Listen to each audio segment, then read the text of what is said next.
buddy of mine, Eric Paquette, who's an executive at Sony. He had a fundraiser for Garcetti, the guy running for mayor. Yeah. And I go in there and I see my other friend pouring drinks, and I turn, and from me to you away is this guy. It was everything I could do to not clobber this guy. Right. Like, I wanted to kill him. Yeah. And I went out and told my buddy, told Eric, it's like, I don't want to turn your kitchen into an octagon. I think I need to stay at least 50 yards from this ass.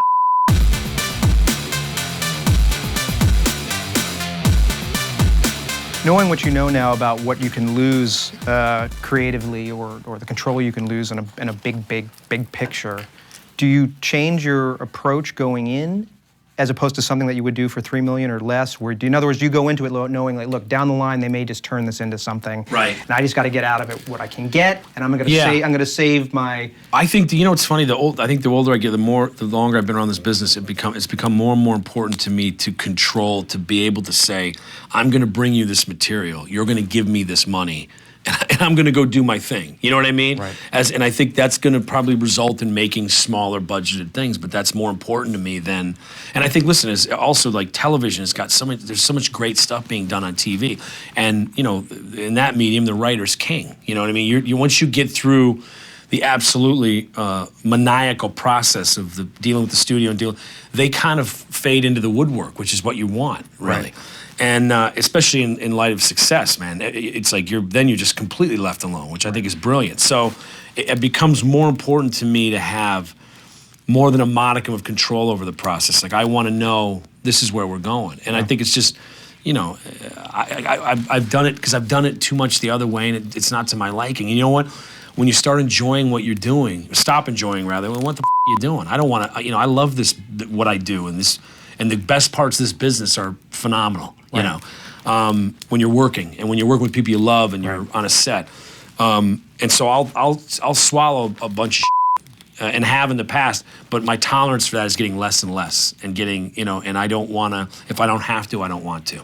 Yeah. And that's more important to me than to continue to play the same game and grind the gears, It's funny. I think we both went after money from the same people.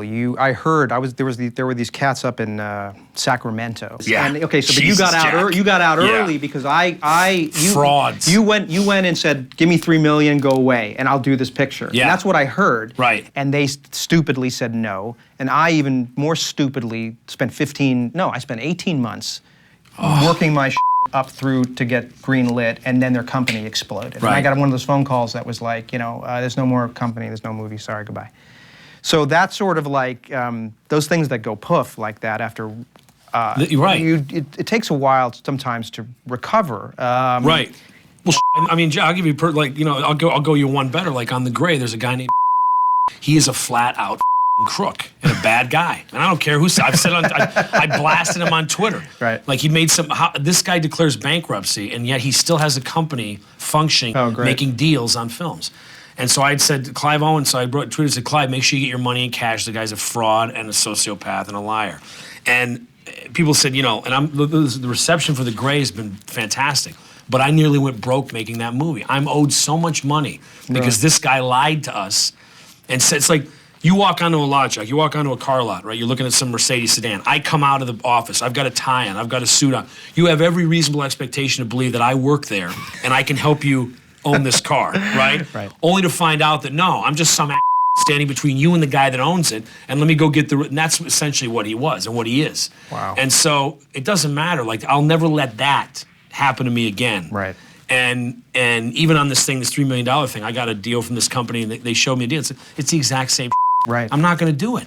I'd rather go out and find, it's like finding a unicorn.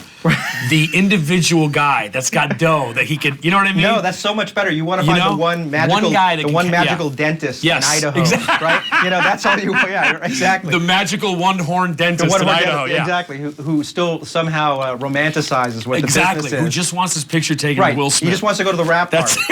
That's not even the premiere. Right. He just wants to go to the rap. That's it. That's all he wants for his $3 million. It's true. There's got to be somebody exactly. Like that. Here's your Polaroid. Get the out of here, And yet you're looking at that interview with Welles. I think it was a BBC interview at the end, toward the end of his life, and he has that look in his eye, and he says, it's business is, 98% hustling and 2% filmmaking. And then he said, and he qualified it, and he said, and that's no way to spend a life. Wow. Which was, devastating. But here's a man who made his magnum opus at 25. Right. And it was all downhill from there. Right, right. So there's some bitterness. Right, right. I think it was bitter early.